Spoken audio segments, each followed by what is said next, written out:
Good afternoon. This is Trans-Canada Phil. Today I'm going to show you a bit of a behind-the-scenes look at how I go about creating some of my road trip videos. For my road trip videos, I primarily rely on software such as Final Cut Pro. Final Cut Pro is software that's available only on the Macintosh. There is no PC version. It is only on the Mac. For my purposes, I use a Mac Mini 2012 model. It's pretty much a basic entry-level Macintosh, although I have souped it up a bit. I've added a lot of RAM to the system. It was the last Mac Mini that was manufactured that allowed you to add your own RAM to it. So as you can see, I've topped it up to 16 gigs of RAM, the maximum amount that this Macintosh will support. And it seems to run the software pretty decently. So first off, in order to start composing a video, you need to import the video. So the first thing I do is, after I have Final Cut Pro open like this is the main screen here. You can either go to the file menu to import, or you can click import media right here. But what I'll do is, I've got the memory card inserted that has all of the footage that I want for this new video that I'm going to do. This is a video I'm going to do for White Mud Drive in Edmonton. And so what I need to do is, as you can see, it automatically selects the memory card for my camera as soon as I bring up the import window. That's pretty handy. I know that the footage that I want is part of this file here. One of the nice things about Final Cut Pro is that I don't actually have to import the entire file because I don't need all of this footage. What I can do is find roughly the starting point that I want to start the video at. So I'll just move my skimmer. This is called the skimmer, where you put your mouse over the video to find where you want your start point to be, and then you just press the I key, and that'll create an endpoint. And I want the footage that I want runs from the end of this file to the beginning of the next file. So I'm just going to go ahead and select that video.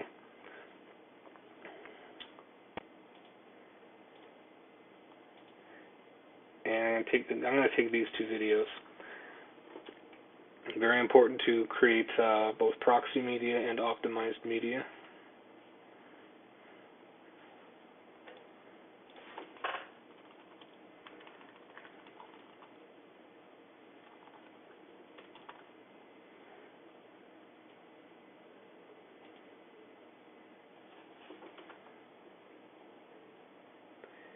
Now this is going to import the media. It's going to create both optimized media and proxy media. Proxy media is a lower resolution copy of the media that will be imported only for editing purposes. It won't be what you finally see. And the reason why you do that is, while you're working on the video, it's much quicker if the computer doesn't have to render a full resolution copy of the video while you're interactively working on it. So it makes even a low-powered Mac able to handle very high-definition projects. Okay, so now we've completed the import of all of the footage that I wanted to use for this video. And you can see here the actual interface for Final Cut Pro here is divided into a few different sections. Here we have our preview and program monitor that shows us the output. Over here is where we get our list of imported clips, and as I showed you a moment ago, we imported 2 clips to this video. Here is where you have a collection of all of your libraries. You can organize your clips within different libraries. This makes it easy to share your raw footage with another editor if you're working on it with somebody else. And down here is where we actually construct our video on our magnetic timeline. So to get started, what we're going to do is create a new project. So you simply click New Project. This one's going to be for a White Mud Drive, so we'll just call it Edmonton White Mud Drive. What I'm going to do also is I'm going to make sure I change this to 59.94 p, which basically means this is going to be a 60 frame per second video. That produces a video project that has a very nice, clean, smooth look to it. My actual camera footage, however, only records at 30 frames per second. Well, it's capable of recording at 60 frames per second, but I deliberately don't record at 60 frames per second. And the reason is because it's unnecessary. As many of you who edit road videos know, usually we don't play back the video at real time speed. We usually double it at least 2x speed, if not faster. So one thing that I realized a while ago is that there's no actual point of recording at 60 frames per second when you're recording footage, because as long as you record it at 30 frames per second and then simply speed double it, you're essentially undercranking the film, and that means that the 30 frame per second footage is now squeezed down in such a way that it now plays back at 60 frames per second. So we'll make sure everything is set up correctly here.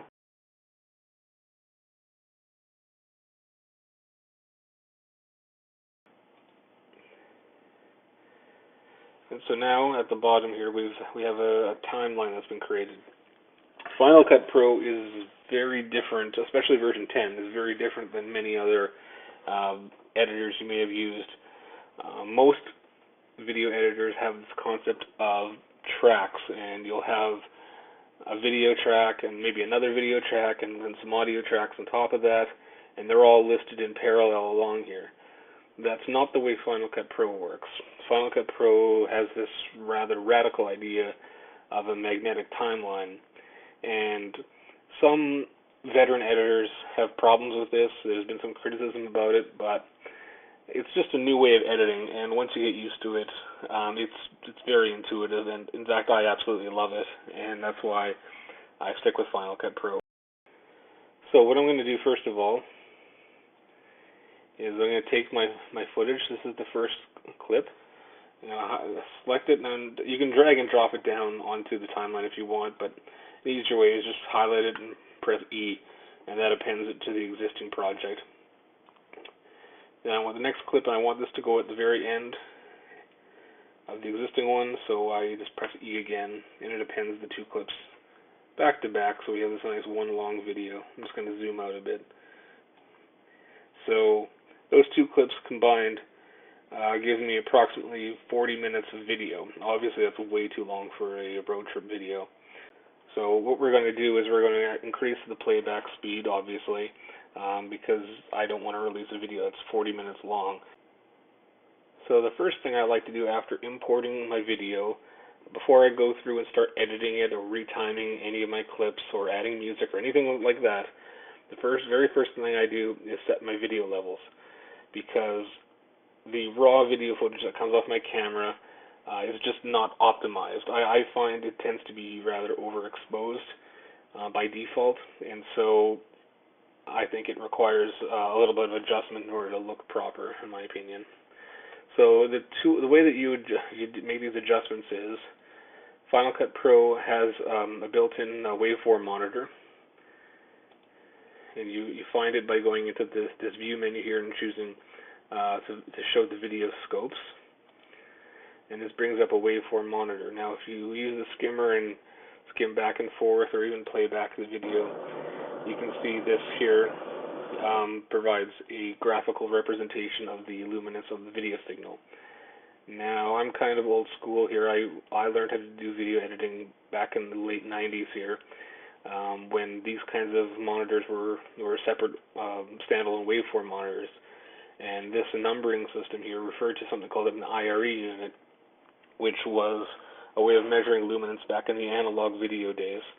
Nowadays, in digital video, this numerical representation doesn't technically refer to IRE anymore. It's just a percentage, but the concept of setting your video levels still remains pretty much the same as it always has. And what I'm going to do is I'm going to try to go to a portion of the image where there's a lot of brightness. That looks pretty good. And you see here how the picture goes well beyond this 100 level. That's a problem. The brightness should never go past 100 units here. At the bottom end, the black level, it should never go below 0. And as I mentioned earlier, my camera has a tendency to overexpose. In fact, I think most cameras tend to do this. So you can see here that my white levels need to go a little bit down. So what I'm going to do is adjust my levels. So the way you do that is you bring up the color board, and here we can adjust the various levels. This little slider here adjusts the white level, and you can see when I bring it up, it brings up the maximum white level. It brings up everything else too, but it primarily affects the white level. So what I'm going to do is I'm going to bring it slightly down so that it doesn't go past 100. Now, they say that you're supposed to set this at or near 100, but in my opinion, modern HD video cameras tend to have an image that is just far too bright for my liking, especially in a road trip video where you're dealing with huge extremes of contrast between the sky and the ground. And so I like to squash the contrast a little bit. I don't like the super over contrasted look of most modern HD video. I like a slightly flatter look. So I bring down the white level to about 90, 85 to 90, so that my brightest point in this entire video will not go past approximately 90 IRE. For my black level, obviously I got to bring it up a little bit so it doesn't go below 0. You can see how when I slide this up and down, it brings the black level up and down. So I'm going to bring it up slightly so the lowest point never drops below 0. Now, when you do that, if your picture over here looks a little too bright or it looks a little too dark, what you should do is use the center slider now to adjust the overall brightness to your own taste. After you set the white level and after you set the black level, adjusting the center slider here will increase and decrease the brightness in such a way that it will never go above 100 units and it will never go below 0 units. So this is creating a video that's perfectly within legal limits. So what I find is that usually after I've done this and I've set the white level and the black level, the image tends to look a little too bright for my liking. So I usually bring it down just a few notches until I get a nice contrasted image. I'd say right around there. Now if I hide my scopes, I can see here that, yeah, I'm pretty happy with that. I might bring the white level up a little bit higher, just a tad. But that looks pretty good. Okay, now that I've set my levels, that looks pretty. You just want to preview it on the monitor here, make sure it looks pretty good, and I'm pretty happy with that. The next thing you want to do is adjust your saturation. My camera tends to undersaturate the image, so I like to bump up the color a little bit. So I bring it up maybe about 20% or so, and it produces a nice, colorful image, maybe even a bit higher. You don't want to go too high, though, otherwise it starts looking rather cartoony. But I'm pretty pleased with that, so.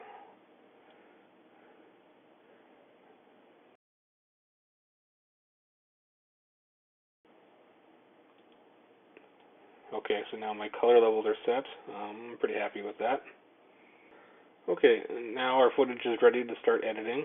One thing that's very important is to make sure that we have proxy media selected. Remember when I did an import earlier, I chose the option for the software to create proxy media for me. So you want to make sure proxy media is chosen if you've had it created.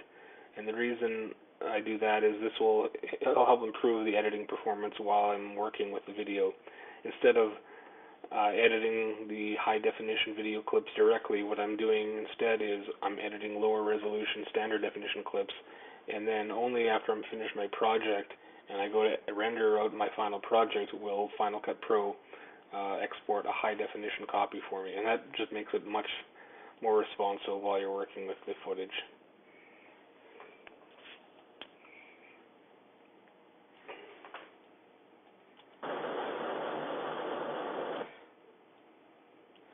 Okay, now in most cases I don't need the engine noise, so what I'm going to do is I'm going to detach the audio from these clips. This way the audio shows up here, the video track is here. I'm just going to highlight these and just hit delete and get rid of them. I don't use the onboard audio, except for a few rare occasions where I need engine noise, but I think I've done that once. For the most part, I never use the audio in the camera. Okay, the next thing I'm going to do is I'm going to speed up this video. Currently it's running at real-time speed, and typically what I do for most of my videos is run them at least 2x speed, if not faster. So the way that I retime these videos is simple. I just select my first clip that I want to retime, go to Modify, choose Retime, and you can choose Fast. You can choose 2x, 4x, 8x, 20x, and if the speed that you want to have this playback is not listed, you can even go to Custom Speed and enter any number you want. You could, have it go up to 1,000 times speed. There's really no limit here. It lets you retime it as fast as you want. So I'm going to retime it just to start out with. This is non-destructive as well, so I can always change my mind later if I find the pacing is either too quick or too slow. The nice thing about Final Cut Pro is any of these changes you can change later and do so in a very non-destructive manner. So that's nice. So I'm going to put this at 2x speed to start, and I'm going to do the same thing with this clip. 2x. Okay, so now it's a bit more realistic. We're under 20 minutes now. Of course, there are going to be other portions within this video that are going to be sped up even faster. Some we might slow down for dramatic effect. Now, you recall when I imported this video, however, I only imported a portion of the first clip where White Mud Drive began, and then for the second clip where the rest of the drive down White Mud continued, I just went ahead and imported the entire clip. But now that I look through it, I realize that I actually have imported too much footage here. I don't actually need all of this footage from the second clip either. I only need the footage up until the end of White Mud Drive. And so what I can do is I can use the skimmer here to search through the video and find the end of White Mud Drive, and it's around right here. And all I have to do now, then, to get rid of the rest of this footage is simply just grab the end of that clip and resize it like so. One thing I can do is I can use the N key to turn on and off snapping. When I press N and snapping is off, I can place this pointer anywhere I want. When I press the N key now, the actual movements will snap to wherever I have the skimmer. So that is a helpful tool when you're trying to resize the video.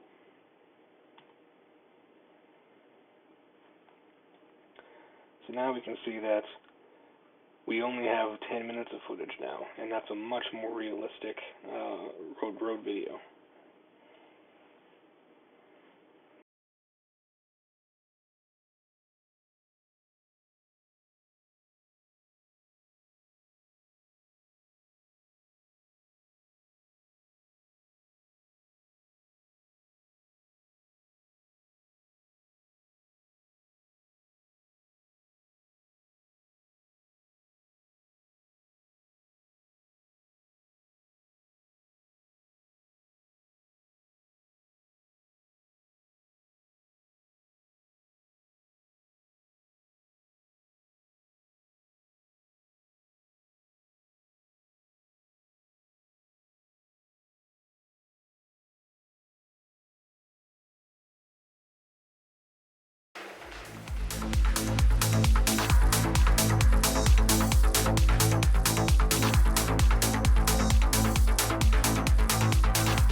You see that I am weak when I am lost. without you. Can't you see that I am scared?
Okay, we're back to audio commentary. So we've done recording the audio, and so we can just hit stop here.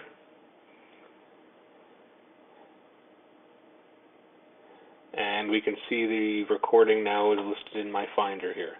It's given a generic name, and if I want to, I can rename it anything I want.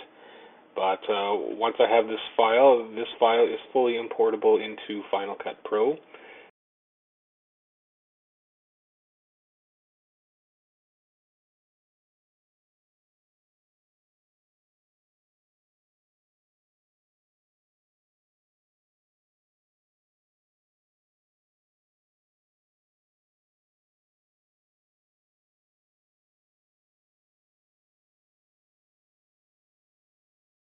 So I can just simply drag and drop it into Final Cut Pro, and there we go, I'll have my audio. Okay, and you see how when I drag down the audio onto my project, along the very left-hand side of the audio waveform, there's a little line there that seems to attach between the video clip and the audio waveform. As I mentioned earlier, Final Cut Pro doesn't actually use parallel tracks the way that other nonlinear editors do. Even though it might look similar at first glance when you look at it here, it's important to recognize that that audio track is not a separate parallel track to the video track. It's actually attached to the clips. And so you can see where it's attached to that first clip of the two on my timeline. If I were to move around that clip, if I moved that first clip to the ends, let's say, that audio would follow that first clip. Those two clips are linked together. Now, it's a bit beyond the scope of this video for me to explain exactly what the repercussions of this are, but it is important only because when you start moving things around and you start retiming things, if you're not used to this way of working, it can have some kind of strange repercussions when you're moving around clips, and then all of a sudden you notice your audio file is not where you expect it to be, or your video has moved all over the place. Once you get used to it, you understand that this is actually a very powerful way of editing, because you can have a lot of freedom to move things around without things falling out of alignment. If you're careful, if you know what you're doing, it's very flexible. In fact, even more flexible than the other way of editing. I'm not going to go through it right now, though. It's a little too complex to go through it on a short little video. But just keep in mind, if you do start using Final Cut Pro 10, that the way in which the magnetic timeline causes things to snap together and for clips to be embedded within clips, this can be a real shocker if you're not used to it. Okay, well, this was the first part of my series of tutorials, or a behind-the-scenes look, anyhow, of how I go about creating my road videos. If you're interested in seeing any more, I can do another episode. I have some ideas about perhaps going over how I animate my signs, and a few other more advanced topics, like how I retime the audio and video to match a precise limit. So thanks for tuning in. I'll see you next time.